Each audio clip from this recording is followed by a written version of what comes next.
নামে বুক ভরে যায়, অভাব মিঠাই স্বভাব জাগায় মহা সুখী। নিমাই যখন কান্না করছেন, চোখের জল ফেলছেন, নিত্যানন্দ প্রভু জিজ্ঞেস করলেন, ভাই তুমি কান্না করছো কেন? এই জগৎ সংসারে তোমার কিসের অভাব আমাকে বলো। তখন নিমাই কি বলেছিলেন?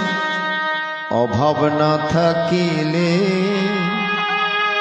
কেউ কাঁদে না রে,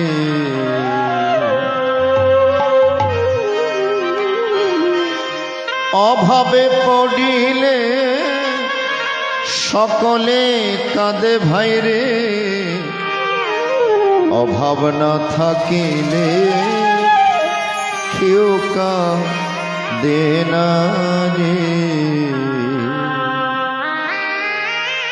অভাবে পড়িলে সকলে কাঁদে ভাই রে, অভাব না থাকিলে কেউ কাঁদে না। আজকে মানবের মধ্যে কিসের অভাব?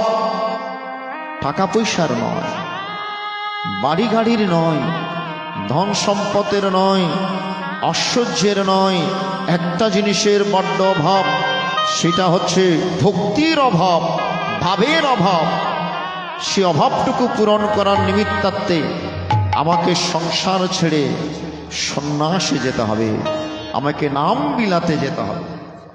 মানবের ভেতরে যে প্রকৃত অভাব, সে অভাবটুকু আমাকে দূর করতে হবে। নামে বুক ভরে যায়, অভাব মিঠাই। নামে বুক ভরে যায় কাদের? যারা ভক্ত।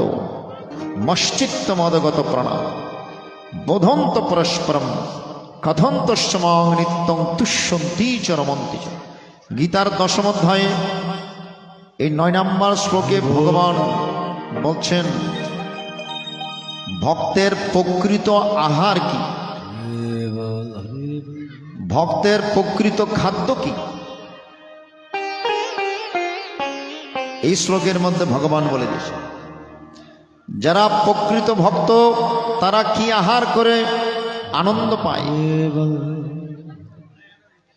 প্রত্যেক দিন তো 3 বেলা অন্ন গ্রহণ করে আমরা পেটের ক্ষুধা নিবৃত্তি করছি, কিন্তু যারা প্রকৃত ভক্ত তারা এই নামের সুধা পান করে বড়ই তৃপ্তি লাভ করেন, বড়ই আনন্দ পান। এই যে গীতার এই শ্লোকে বলতে বলছেন, মশ্চিত্ত মদগত প্রাণা। যাদের চিত্ত, যাদের মন আমাগত, মদগত প্রাণ। এই সংসারে আমরা দুঃখ পাচ্ছি কেন?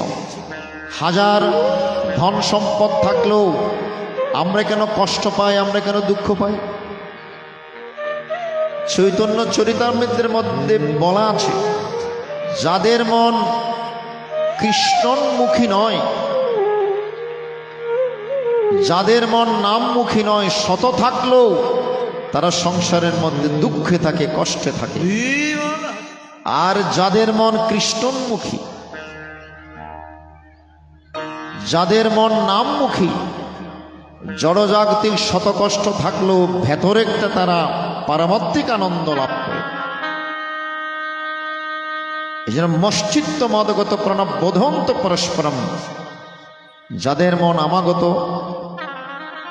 যাদের মন নামগত, তারা পরস্পর পরস্পরের সাথে মিলিত হয়, আমার গুণকীর্তন করে, আমার নামের সুধা পান করে তারা পরমানন্দ লাভ করেন, পরমা শান্তি লাভ।